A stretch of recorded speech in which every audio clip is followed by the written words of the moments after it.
안녕하세요. 볼리TV 상욱입니다. 자, 포스테코글루 감독 영입 이후에 좀 잠잠했던 토트넘 이적 시장이 슬슬 움직이기 시작했습니다. 조효정 기자와 함께 이번 여름 이적 시장 토트넘 첫 봤다. 네. 클루셉스키의 완전 이적에 이어서 새로운 선수가 온다는 소식을 좀 얘기 나눠보려고 하는데요. 안녕하십니까? 네, 안녕하세요. 조준입니다. 네, 누구 얘기를 하면 되죠? 네, 토트넘 이번에 요리스 후계자로 영입을 추진하고 있는 굴리엘모 비카리오 골키퍼에 대해서 네. 이야기를 해볼 것 같습니다. 일단 뭐 골키퍼 지금 요리스 선수가 아무래도 나이가 좀 많기 때문에 좀 후계자 얘기들이 계속 나왔었고 특히 지난 시즌에 실수가 또 많았어요. 그렇죠. 뭐 부상도 있고 그래서 더 이상 미룰 수 없다 뭐 이런 판단이 선 것 같습니다. 뭐 요리스가 올여름에 떠난다는 얘기도 있는데 어쨌든 지금 후계자 영입이 좀 절실했던 상황에서 여러 선수들이 많이 거쳐갔잖아요. 그렇죠. 네, 그런데 지금 현재 상태에서 기존에 있었던 포스터 골키퍼가 백업으로 시즌 마무리를 했지만 뭐 나이도 많고 사실 뭐 탑급은 뭐 아니라고 할 수 있기 때문에 계속해서 좀 많은 선수들이 거론이 됐었는데 이 선수는 약간 좀 좀 국내에는 덜 알려진 선수이기 때문에 이거 뭐지? 이렇게 좀 궁금해하시는 분들이 좀 계셔서 이 얘기를 해보려고 합니다. 일단 현지 보도에 따르면 거의 뭐 합의는 된 것 같아요. 네, 어제 오늘자로 이제 유력 합의 근접 뭐 이런 보도가 계속 나오고 있는데요. 뭐 로마노 기자도 비카리오가 토트넘으로 간다. 이 기자가 자주 쓰는 표현 있잖아요. 네. 히어리고까지 떴고 이적료가 1,900만 유로, 한화로 약 270억에 5년 계약에 합의했다. 이런 소식이 이어지고 있습니다. 네, 이 로마노 기자가 보니까 그 현지 기자들한테 욕을 많이 먹고 있더라고요. 네, 요즘 그렇더라고요. 현지 기자들이 취재해놓은 거를 물론 출처 밝히고 퍼오는 거긴 하지만 다들 거기서 소식을 들으니까 기자들이 좋아할 리가 없는데 아무튼 그래도 공신력이 있는 소식들을 걸러서 이제 보여주고 있기 때문에 국내에서도 많이 알려지는데 뭐 이적료는 약간 차이가 있습니다. 뭐 스카이 스포츠에서 보도한 거에 따르면은 1,720만 파운드니까 한 2천만 유로 정도, 네. 100만 유로 정도 차이가 있는데 여기 이제 추가적인 옵션도 있다. 뭐 이런 얘기들이 있는 상황이고 아무튼 영국 스카이 스포츠 보도에 따르면은 며칠 내로 런던으로 건너와서 메디컬 테스트를 할 예정이다 이렇게 얘기가 되고 있습니다. 그래서 원래는 좀 다른 선수 얘기가 좀 되고 있었는데 이 선수가 좀 오게 돼서 어떻게 좀 진행된 상황을 좀 정리를 해볼까요? 토트넘이 올여름 골키퍼를 구할 것이란 건 어느 정도 기정사실화된 상황에서 네. 제일 먼저 노렸던 골키퍼는 브렌트퍼드 소속 골키퍼 다비드 라야, 네. 스페인 국적 골키퍼인데 이 선수가 먼저 거론이 됐었습니다. 사실 개인 합의도 다 마쳤고 뭐 이런 상황이라고 이야기까지 나왔는데 이적료 협상이 좀 길어지면서 이제 최종적으로 선회를 하게 됐는데 이 선수가 계약 기간 1년 남았거든요. 네. 근데 브렌트퍼드에서 요구하는 이적료가 4천만 파운드, 네. 660억 수준이었기 때문에 골키퍼 이적료로는 굉장히 큰 금액이죠. 네. 그래서 토트넘이 이적료를 깎겠다 뭐 이런 식으로 협상이 진행되다가 결국에는 선회를 결정했습니다. 네. 비카리오 선수가 뭐 토트넘이 갑자기 이제 선택한 선수는 아니고 이제 지난 4월에 사임했던 파비오 파라티치 단장이 오랜 동안 지켜본 선수라고 해요. 그래서 이 선수를 선회 결정했고 영입까지 진행을 하기로 했습니다. 네, 이탈리아에서는 뭐 워낙 좀 소문이 자자했던 선수이기 때문에 레이더에 걸려 있었다는 것은 뭐 틀린 말은 아닌 것 같고요. 근데 브래드포드가 라야한테 4천만 파운드를 부르면은 레비는 안 사죠. 그렇죠. 레비 네. 성격에 저 돈 주고 살 수는 없죠. 네. 솔직히 사우는 입장에서 계약 기간 1년 남은 게 뭐 필요하다고 하면 뭐 얼마를 줬든 데리고 오면 되지만 1년 뒤면 공짜인데 지금 이 돈을 주라고 이렇게 생각할 수 있는 사람이기 때문에 사실 현대 축구에서 골키퍼가 좀 굉장히 중요하다라고 생각을 하기 때문에 좀 탑급에 있는 팀들은 골키퍼 영입에 돈을 진짜 엄청 많이 쓰기도 하잖아요. 뭐 리버풀도 알리송 데리고 그렇죠. 있고 뭐 대부분 지금 상위권에 있는 팀들은 그래서 생각보다 지금 이적료가 너무 싸게 거론이 되고 있어가지고 싼 게 비지떡이 아니기를 바라는 마음이지만 어쨌든 라야가 1순위였는데 라야를 포기하고 이렇게 비카리오에게 돌아섰다. 어떤 선수인가요? 네, 이 선수가 1996년생 요리스랑 네. 딱 10살 차이더라고요. 신장 194cm의 이탈리아 골키퍼입니다. 그래서 우디네스 유소년 팀 출신이고 베네치아, 칼리아리, 페루지아 이런 팀들을 거쳤는데 뭐 대체적으로 이탈리아 세리에 B 생활을 오래 했습니다. 네. 일부 리그죠. 그러다가 2021년 여름 엠폴리라는 팀에 임대되면서 세리에 1부 리그 주전으로 발돋움을 했고요.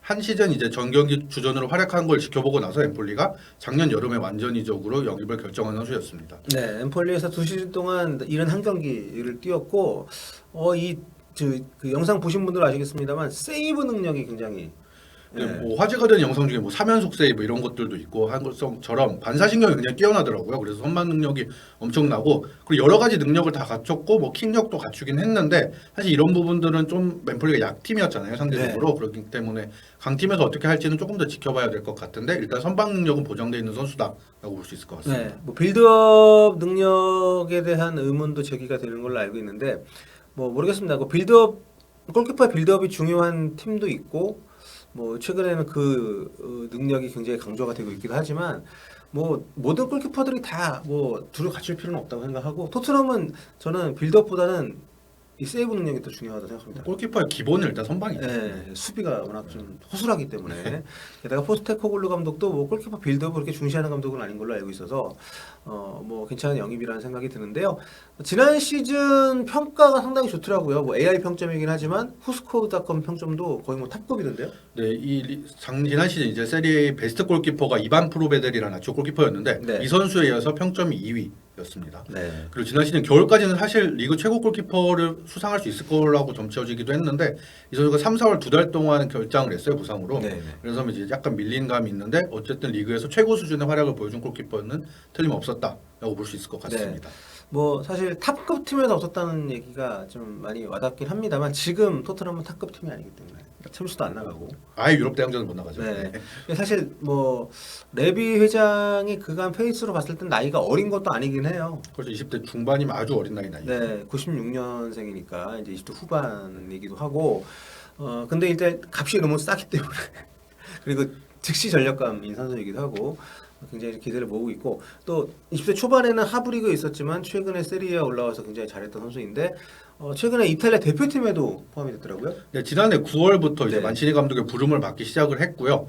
꾸준히 이제 대표팀에 승선을 하고 있는데 이탈리아는 아무래도 주전 골키퍼 돈나룸마가 있잖아요. 돈나룸마 네. 선수가 있기 때문에 아직 데뷔는 하지 못했지만 대표팀에 꾸준히 이름을 올리고 있다라고 볼 수 있을 것 같고 이 선수가 그리고 이미 빅클럽들 토트넘보다 더 큰 규모라고 볼 수도 있는 네. 구단들한테도 이제 관심을 받았던 선수입니다. 작년 겨울에 이제 노이어가 스키 타다 부상을 당했잖아요.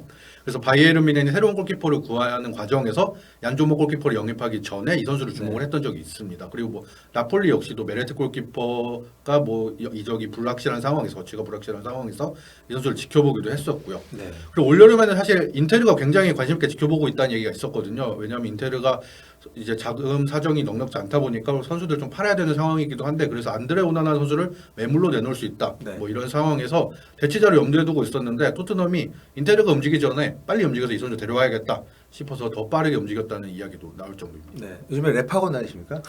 왜 이렇게 많이 빨라지셨습니까? 그러게요. 네. 두 분 뒤에 줄 서신 쫓아오는 것 같아요. 거잖아요. 네.